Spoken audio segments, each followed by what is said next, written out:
కలిగి నిధులు మంజూరు చేయించుకునే పరిస్థితి వాళ్ళ చేతుల్లో ఉంది కాబట్టి ఈరోజు నిజామాబాద్లో కాంగ్రెస్ పార్టీ జెండా ఎగరాలి. అదేవిధంగా మిత్రులారా, నిన్న బీజేపీ అధ్యక్షుడు రామచంద్రరావు గారు మాట్లాడుతూ ఈయన రేవంత్ రెడ్డి కాదు రేవంతుద్దీన్ అని చెప్పి నన్ను ముస్లిం పేరు మీద పిలిచిండు. సంతోషం. 100 సంవత్సరాల క్రితం బ్రిటిష్ వాళ్ళు ఉన్నప్పుడు బీసీ కులగణన చేశారు. 100 ఏళ్ల వరకు బీసీల లెక్కలు ఎప్పుడు ఈ దేశంలో చేయలే, ఏ రాష్ట్రంలో చేయలే. మహేష్ గౌడ్ గారు నేను అందరం అయిన తర్వాత బీసీ కులగణన చేయాల్సిందని 100 సంవత్సరాల సమస్యకు తెలంగాణ రాష్ట్రమే మొట్టమొదటిసారి మీకు socio economic education employment and political cost సర్వేను మేము పూర్తి చేసినాడు.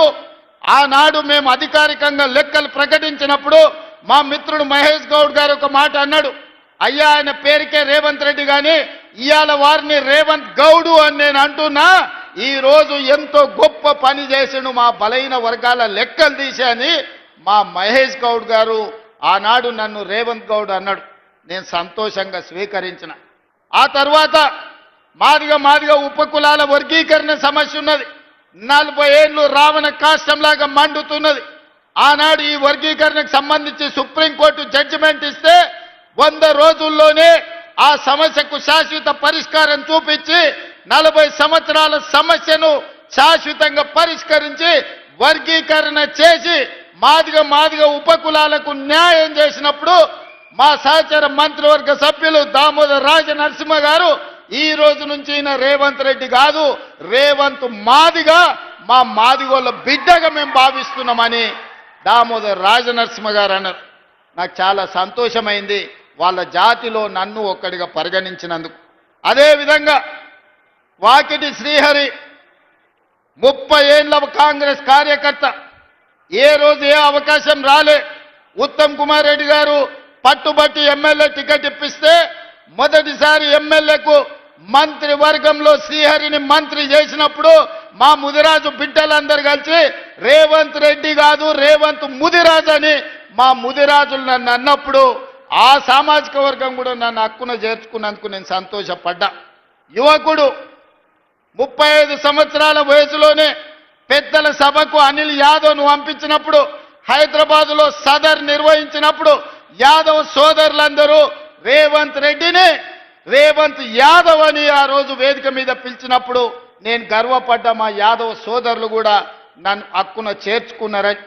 ఇవాళ సిక్కు సోదరులు స్వర్ణ దేవాలయం లాంటి దేవాలయాన్ని మూసీ నది పరివాహక ప్రాంతంలో నిర్మాణం చేస్తాం, సిక్కుల ఆత్మ గౌరవాన్ని నిలబెడతామని చెబితే సిక్కు సోదరులు సర్దార్ రేవంత్ సింగ్ అని అన్నప్పుడు సిక్కు సోదరులు కూడా నన్ను అభిమానించినందుకు సంతోషం అని చెప్పిన. वैसे ही मैं कल मुसलमान के मीटिंग में गया, जगह जगह पे मुसलमानों के और 4% जो रिजर्वेशन हमने दिया 4% रिजर्वेशन बचाने के लिए हम लोग मेहनत कर रहे हैं. मुसलमानों को जो जब जरूरत है सब कुछ कांग्रेस पार्टी ने दिया. इस देश को राष्ट्रपति मुसलमान को कांग्रेस पार्टी ने बनाया. 7 मुख्यमंत्रियों को इस देश में कांग्रेस पार्टी मुसलमानों को बनाया. मेरा कैबिनेट में शब्बीर भाई को मंत्री बनाने के लिए निजामाबाद अर्बन चुनाव में हम चुनाव लड़वाए. मैं कामारेड्डी, मेरे लिए शब्बीर भाई ने कुर्सी छोड़ा था कामारेड्डी असेंबली में, मगर हम केसीआर को हराए, हम नहीं जीत सका. आप लोग शब्बीर भाई को नहीं जिताया. फिर भी मुसलमानों को मंत्री बनाने के लिए मोहम्मद अजहरुद्दीन को बिना एमएलए बिना एमएलसी हम मंत्री बनाए. कल परसों हम उनको भी एमएलसी बनाने वाले हैं. इसीलिए इतने सारे 8 मुसलमान माइनॉरिटियों को हम लोग कारपोरेशन चेयरमैन बनाए. मतलब ये सरकार में बराबर मुस्लिम माइनॉरिटी को हिस्सा दे दिए. उनका हक है, उन लोगों का हक उनको पहुंचा दिए. इसीलिए आज कोई मुसलमान के भाई रेवंत को रेवंतुद्दीन कहे तो भी मेरे कोई परवाह नहीं है. मैं इसको अच्छी तरीका से मैं स्वीकार करता हूं. भारतीय जनता पार्टी రామచంద్రరావు రేవంతుద్దీన్ అన్నావు కదా, నాకేం ప్రాబ్లం లేదు.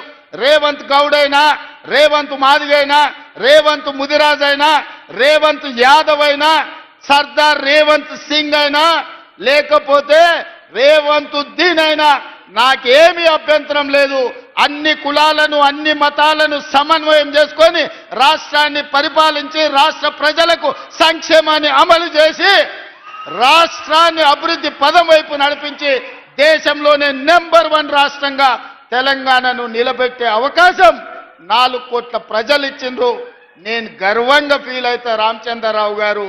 కానీ నేను నిన్ను ఒక్క మాట అడగదలుచుకున్నా. నీ పక్కల కూర్చున్న కిషన్ రెడ్డి ఎవరా? ఎందుకు కేసీఆర్ని కాపాడుతున్నాడే? కాళేశ్వరం అవినీతిలో 48 గంటల్లో అరెస్టు చేస్తామన్న కిషన్ రెడ్డి కేసీఆర్ని ఎందుకు కాపాడుతున్నాడే? ఇవాళ కిషన్ రెడ్డి కాదు, కిషన్ రెడ్డి కల్వకుంట్ల కిషన్ రావుగా మారిండు. ఆ సంగతి నీకు తెలుసా రామచంద్రరావు గారు? ధర్మపురి అరవింద్ గారు, మీ కిషన్ రెడ్డి కాదు. ఇవాళ మీ కిషన్ రెడ్డి కల్వకుంట్ల కిషన్ రావుగా మారిండు. కేసీఆర్ కో కొడుకున్నాడు, కేసీఆర్ కో పుత్రుడు ఉన్నాడు, దొంగ పుత్రుడు కేటీఆర్. ఇవాళ కేసీఆర్కి ఇంకో దత్తత పుత్రుడు ఉన్నాడు, ఆయన పేరు కల్వకుంట్ల కిషన్ రావు. దొంగ పుత్రుడు దత్తపుత్రుడు కలిసి ఈరోజు కేసీఆర్